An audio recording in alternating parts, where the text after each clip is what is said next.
उसके उत्ते ऐसी इन्हां दी बर्दाश्त, ऐसा कारोबार, ऐसा सौदा, ऐसा इन्होंने बिजनेस किया है, ऐसी तजारत कि जेड़ी हदायत के बदले की खरीदी इन्होंने जलालत, गुमराही, ते मगफरत के बदले इन्होंने अजाब मोल ले लिया जानदे बुझदे आया। तो अल्लाह तबारक तआला फरमाया कि ऐसे कैसे लोग ने कि जहन्नम का अजाब बर्दाश्त करने वास्ते तैयार हो गए और बिल्कुल इंज कि जानदे बुझदे वेखदे होया भी। अजीज दोस्तों, ये क्यों करते सन? देखो ना, एड्डी वड्डी सजा अल्लाह तबारक तआला ने पिछे भी लानत भी अजाब भी, तो फिर अगे आके अल्लाह तबारक तआला ने फरमाया कि जी अं पिछे आज पढ़ के आए हैं उस की फरमाया सी कि इन्हों ऐसा अजाब मिलेगा उत्थे जहन्नम का, वो फिर जरा बराबर तकफीफ भी नहीं होगी। पढ़िया ना साथियों ने, की होएगा जरा बराबर मुसलसल, तो ना ही वो कोई वक्फा आएगा।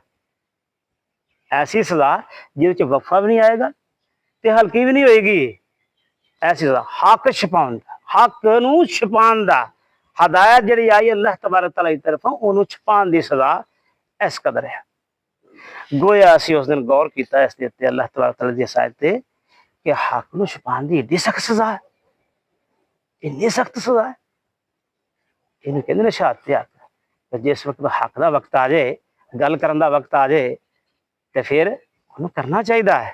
ਜਿਹੜੇ गूंगे ने बहरे ने जो कहते हैं ना असी बहरे ने गूंगे ने अन्ने ने, ना इन्हों हक सुनाई देंदा ते ना ये जबान जी है ना हक गोया ही होंगी आ, ना ये बोलती हक बोलती है, तो अखा तो हक वो भी वेखण तो आ रही इन्हों दी। इस वास्ते गूंगे ने बहरे ने अन्ने ने जानदे बुझदे हैं, ये सारा कुछ जानदे बुझदे हो रहा है। तो तां ही अल्लाह तबारक तआला दा इन्ना सख्त वईद आ रही है और अजाब का कोड़ा उन्होंने बरसदा। अच्छा ये क्यों गल आ रही थी कि क्यों ये करते हैं, इस तरह क्यों है? ये दो ही गल्लां ने ना। नंबर एक जी पिछे भी पढ़ के आए, ਜਿਹੜੇ ਆ उलमा साडे रब्बी मुरब्बी बार बार ही लफ्ज़ इस्तेमाल करते हैं, प्रोत पंडित राहब जोगी, यही अल्फाज है ना जो लीड करते हैं, लीडर यही अल्फाज इस्तेमाल करते हैं ना। असी मुख्तलिफ मज़ाहब के अंदर यही है ना जी।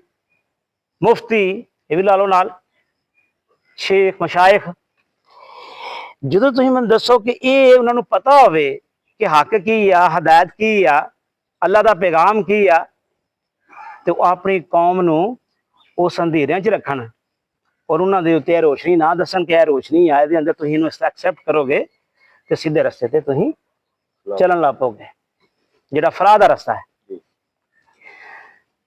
तो उसकी की वजह हो सकती है? नंबर एक तो यह वजह समझ आती है कि जी पिछे ही अच पढ़ के आए हैं कि चंद टकिया की खातर इन्होंने आयतां वेचियां, अल्लाह के कलाम नूं भेंट चढ़ा दिता थोड़े जे फायदे वास्ते। यही बढ़ गया है ना। अच्छा उन्हें थोड़ा जा फायदा किस तरह हो सकता? दुनियावी लिहाज ना फायदा, मेरी नौकरी पक्की रहे, चौधरी मेरे तो खुश रहे, इस तरह ही है। एक गल तो है उन्होंने खुशनुदी वास्ते ये गल्लां करते और अपनी मनफत मकसूद चंद पैसों की खातर अल्लाह तबारक तआला दी आयात नूं सस्ते दामों फरोख्त कर दे। अगली गल ये मुक्तसर यही गल करते पे, अपनी जगह ते बहुत लंबी तफसील है। अगली गल उन्होंने समझ आती है कि इन्होंने क्यों किया इस तरह या क्यों करते हैं और अज भी क्यों करते हैं। दूसरी गल तो कि अगर असी दस दिता, ये हूँ बुखल वाली गल आ रही है कि जिस तरह एक अमीर आदमी को पैसा आ जाए तो उत्ते सप बन के बैठ जाता है, बुखल करता है, कंजूसी करता है कि यदि मैं तकसीम करांगा तो वह भी अमीर हो जाएगा, तो वह भी अमीर हो जाएगा, वो बैठ जाता है। इस तरह इलम के एतबार ना भी बुखल करते सन, वो भी करते सन यूदों ने सारा उन्होंने उलमा, और साढ़े हाँ भी अज मौजूद है। अगर शहबाज भाई ने पता चल गया, जाहिर ने पता चल गया, अजीज भाई ने पता चल गया, तो ये साढ़े मध्य मुकाबला है। सानू कड़ कड़ के दसेगा कि नहीं कारी साहब, मौलाना साहब, नहीं मुफ्ती साहब इस तरह नहीं, मैं तो कुरान च खुद पढ़ के आया वो इस तरह है। बाखुदा अपनी मर्जी दियां तो ले लेंदे सन,